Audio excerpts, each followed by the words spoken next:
युआनशु ल्यूली से मिलने के लिए आता है, लेकिन वो उसके घर पर ही सो जाता है क्योंकि वो ल्यूली को ढूंढने के चक्कर में पिछली कई रातों से नहीं सोया था। जब वो उठता है तो ल्यूली उसे डिनर के लिए पूछती है। वो मना करता है तो ल्यूली उसे जबरदस्ती डाइनिंग टेबल पर बिठा देती है। खाना देखकर युआनशु को पिछली बातें याद आ रही थी कि कहीं ल्यूली फिर से उसे बेकार खाना ना दे दे, लेकिन ल्यूली कहती है कि डोंट वरी, ये सारी डिशेस तुम्हारी फेवरेट है। खाना खाने के बाद युआनशु वहाँ से चला जाता है। उसके जाने के बाद ल्यूली युआनवी से कहती है कि युआनतिंग कैपिटल आ गया है। मैंने जो उसके साथ किया था तो मेरे ख्याल से वो मुझे इतनी आसानी से नहीं छोड़ने वाला, तो इसके लिए मुझे थोड़ा प्रिपेयर रहना पड़ेगा। यूनहान युआनशु के सारे सीक्रेट जासूसों को मरवा देता है।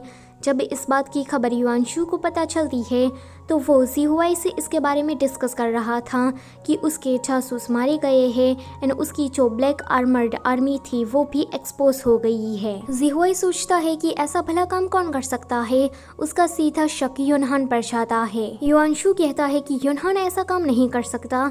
तुम्हें मेरी पर्सनैलिटी के बारे में पता है ना, मैं लाखों बार टेस्ट करके ही किसी पर यकीन करता हूँ एंड जब मैं किसी पर यकीन करता हूँ तो चाहे कैसी भी सिचुएशन हो मैं उसका साथ हमेशा देता हूँ। ज़ीहुआई कहता है कि ठीक है, मैं तो बस मजाक कर रहा था। अगले दिन इंपीरियल कोर्ट में सारे मंत्री युआनशु से पूछ रहे थे ये ब्लैक आर्मर आर्मी का क्या चक्कर है, तो युआनशु चुप रहता है। वो उसके एक भी सवालों का जवाब नहीं देता। ये देखकर एम्परर कहते हैं कि युआनशु को मैंने ही यह सब कुछ करने को कहा था। वेल एम्परर युआनशु की साइड सबके सामने तो ले लेते हैं, लेकिन अकेले में आकर उसे डांट रहे थे। वो उसे कहते हैं कि तुमने एक लड़की को बचाने के लिए ब्लैक आर्मर आर्मी का यूज किया, तुम्हारा दिमाग ठिकाने पर तो है ना।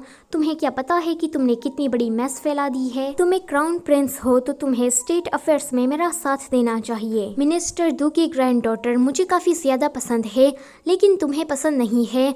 मैं चाहता हूँ कि तुम उससे शादी करो। युआनशु कहता है कि मैं उस लड़की से बिल्कुल भी शादी नहीं करूँगा जिससे मैं प्यार ही नहीं करता। मैं आपकी तरह तो बिल्कुल भी नहीं बनने वाला जिसने पावर हासिल करने के लिए मेरी माँ से शादी की। ये कहते हुए युआनशु थोड़ा इमोशनल हो जाता है क्योंकि बचपन में ही युआनशु की माँ गुजर गई है। उसके बाद हम मिनिस्टर दू की ग्रैंड डॉटर जियू इंग को देखते हैं। वो जियामिन और वेननिंग दोनों से मिलने के लिए आई थी। जियू इंग दिखने से ही काफी ज्यादा संस्कारी और सुशील लग रही थी। तभी ही वहाँ पर ल्यूली आती है। ल्यूली को देखकर वेननिंग उसकी बुराई करने लगती है तो जियामिन उसे मना करती है कि वो उसकी बुराई ना करे, लेकिन वेनिन वो तो चुप होने का नाम ही नहीं ले रही थी। जियुइंग ल्यूली के पास आकर कहती है कि क्या ये लोग तुम्हें बुली करती है तो तुम्हें इससे डरने की कोई ज़रूरत नहीं है, मैं तुम्हारे साथ हूँ। ल्यूली जियामिन के पास जाकर कहती है कि तुमने मेरी जान बचाई थी तो बदले में मैं तुम्हें ड्राई फ्रूट देना चाहती हूँ। वेनिन कहती है कि तुम्हारी ये कचरा चीज़ हमें नहीं चाहिए, लेकिन जियामिन वो उसे एक्सेप्ट करके खाने लगती है। वेनिन सोचती है कि इस जियामिन को पता नहीं क्या हो गया है। आगे वो चारों लड़कियाँ जिंगलिंग गार्डन जाती है यूनहान का म्यूजिक सुनने के लिए। जियुइंग यहाँ पर पहली बार आई थी इसीलिए वो थोड़ी नर्वस हो रही थी। यूनहान वहाँ पर आता है एंड म्यूजिक बजाना शुरू करता है। वो सोचता है कि ये लड़कियाँ तो काफ़ी ज़्यादा वल्गर है, अगर मैं म्यूज़िक बजाने में कोई गड़बड़ करता हूँ तो इन्हें कहाँ पता चलने वाला है। लेकिन जैसे ही वो गड़बड़ करता है तो जियुइंग को पता लग जाता है। वो कहती है कि मुझे यहाँ से जाना है, ये म्यूज़िक मुझे बिल्कुल भी पसंद नहीं आया। लेकिन वेनिंग उससे रोक लेती है। आगे यूनहान दूसरा कोई म्यूज़िक बजाता है जो कि जियुइंग को काफ़ी पसंद आता है। ल्यूली देखती है कि ये तीनों ही लड़कियाँ म्यूज़िक में खो गई है तो वो इस मौके का फ़ायदा उठाकर बाहर जाती है। बाहर उसका सामना युआनशु से होता है। वो उसे पूछता है कि तुम और ऐसी जगह पर, तो वो कहती है कि मैं यहाँ पर नहीं आई, वो तो जियामिन मुझे यहाँ लेकर आई। युआनशु कहता है कि अब जबकि हम दोनों मिल गए हैं तो क्यों ना हम दोनों चाय पीने जाए, तो ल्यूली उसके साथ चली जाती है। यहाँ जियामिन और वेनिन दोनों ल्यूली को ढूंढने के लिए बाहर आती है। तभी ही वो दोनों देखती है कि यहाँ पर कुछ गार्ड्स इन्वेस्टिगेशन करने के लिए आए हैं। वैसे इन लोगों को तो इससे कोई फ़र्क नहीं पड़ता, लेकिन जब जियुइंग को पता लगता है तो वो डर जाती है क्योंकि उसकी फैमिली काफ़ी ज़्यादा स्ट्रिक्ट है। वो सोचती है कि अगर ग्रैंडपा को पता चला तो वो तो मुझे मार ही डालेंगे। उसे पैनिक होता हुआ देखकर यूनहान कहता है कि तुम परेशान होना बंद करो। इतना कहकर वो उसे अपने सीक्रेट रूम में लेकर आता है और यहीं से ही इन दोनों की कहानी शुरू होती है। आगे हम युआनशु और ल्यूली को देखते हैं।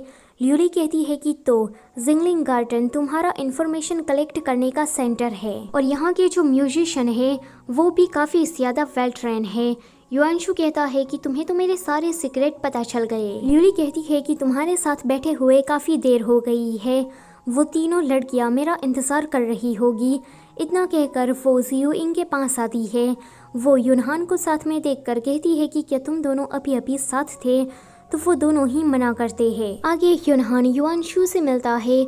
युआनशु से कहता है कि तुम जियोइंग को अपने सीक्रेट रूम में लेकर क्यों गए।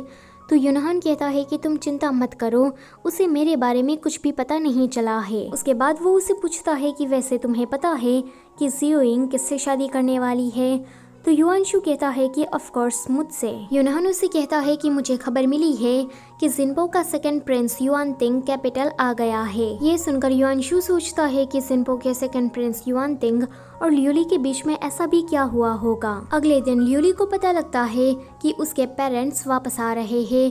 ये जानकर वो बहुत ही ज्यादा खुश हो जाती है। वो अपने घर को क्लीन कराती है एंड फिर से उसे डेकोरेट करती है। युनहान उस जगह को देखने गया था जहाँ पर ल्यूली और जियामिन को पकड़ा गया था। वो सोचता है कि यहाँ पर तो काफ़ी ज़्यादा खून खराबा हुआ है, मानो जैसे किसी गुस्सैल इंसान ने सभी हमलावरों को बहुत ही ज़्यादा बेरहमी से मारा हो। तभी ही वहाँ पर युआनतिंग कुछ बंदों के साथ टपक पड़ता है। युनहान उसे कहता है कि तुम यहाँ कर क्या रहे हो, क्या तुम्हें अरेस्ट होने का डर नहीं लगता। युआनतिंग कहता है कि अरेस्ट होने का डर तो तुम्हें लगना चाहिए क्योंकि तुमने काम ही ऐसे किए हैं। तुम पिछले 10 सालों से क्राउन प्रिंस का साथ देने का नाटक कर रहे हो एंड आज तक क्राउन प्रिंस ये पता नहीं लगा पाया कि तुम उसे धोखा दे रहे हो। तुम्हारा ये एक्ट काफी ज्यादा इम्प्रेसिव है। तुमने तो मुझे फ्रेंड बनने पर मजबूर कर दिया है। अगर तुम्हारे मास्टर मेरे दोस्त बन जाए तो इससे मुझे बहुत ही ज्यादा खुशी होगी। युनहान अपनी तलवार दिखाते हुए कहता है कि सॉरी, मैं तुम्हें निराश करने वाला हूँ। युआनतिंग कहता है कि तुमने मुझे डिसअपॉइंट करके बहुत बड़ी गलती कर दी है। वो अपने आदमियों को ऑर्डर देता है कि इसे मार डालो। फिर यहाँ पर एक फाइट शुरू हो जाती है। इस फाइट में युनहान काफी ज्यादा जख्मी हो गया था। वो युआनतिंग के आदमियों से बचने के लिए मिनिस्टर दू के घर में घुस जाता है। यहाँ पर युनहान का सामना फिर से एक बार जियोइंग से होता है। जियोइंग कहती है कि ये तो बेहोश हो गया, अब मैं क्या करूँ। वो उसके जख्मों को चेक करती है। उसके जख्म काफी ज्यादा गहरे थे तो वो युनहान की मदद करने का सोच लेती है। ल्यूली के पेरेंट्स कैपिटल आ गए थे। उन्हें देखकर ल्यूली काफी ज्यादा खुश हो जाती है। जनरल हुआ कहते हैं कि देखो तो मेरी बेटी कितनी ज्यादा पतली हो गई है। ल्यूली कहती है कि क्या बड़े भाई नहीं आए, तो उसका छोटा भाई कहता है कि नहीं, वो अपनी वाइफ के साथ बिजी है। ल्यूली कहती है कि आपने इस राज्य के लिए कितना कुछ किया, लेकिन आपका स्वागत करने के लिए एक सिंगल मंत्री भी नहीं आया। जनरल हुआ ल्यूली से कहते हैं कि कोई बात नहीं, मैं अगले दिन जाकर सभी लोगों से मिल लूंगा। ल्यूली कहती है कि क्राउन प्रिंस ने हमें पुराना हुआ मेंशन रहने के लिए दिया है, तो मैं आपको वहाँ पर लेकर जाती हूँ। जैसे ही वो लोग कैपिटल के गेट के अंदर आते हैं तो वो देखते हैं कि यहाँ पर स्वागत करने के लिए क्राउन प्रिंस बहुत सारे मंत्रियों के साथ खड़ा है। उसका स्वागत करने का तरीका देखकर ल्यूली की आंखों में तो आंसू ही आ जाते हैं, मतलब खुशी के आंसू। आगे ल्यूली उन लोगों को लेकर घर जाती है। वो उन सभी से कहती है कि अब वो सेरेमनियल ऑफिसर बन गई है। उसकी माँ कहती है कि अच्छा तो तुम सेरेमनियल ऑफिसर बन गई हो, लेकिन अब तुम ये मत कहना कि तुमने सबके साथ कैपिटल में झगड़ा कर लिया है एंड हमें घर घर जाकर सभी लोगों से माफी मांगनी पड़ेगी। ल्यूली कहती है कि मैं इतनी ज्यादा बुरी नहीं हूँ, मैंने यहाँ पर किसी को भी परेशान नहीं किया है। तो उसका भाई एंड उसके डैड कहते हैं कि नहीं तुम हो। ल्यूली कहती है कि बिल्कुल भी नहीं, मैं तो काफी ज्यादा जेंटल एंड सुशील लड़की हूँ। यहाँ पर जियोइन अभी भी युनहान का ध्यान रख रही थी। काफी दिनों के बाद उसे होश आता है। जब वो जियोइन को अपने साथ देखता है तो पहले तो वो डर जाता है, लेकिन जब उसे पता लगता है कि जियोइन ने उसके बारे में किसी को कुछ भी नहीं बताया है तो वो थोड़ा शांत होता है। इसी के साथ ये वाला पार्ट होता है यहीं पर ही खत्म। Don't forget to like, share and subscribe. Thank you for watching.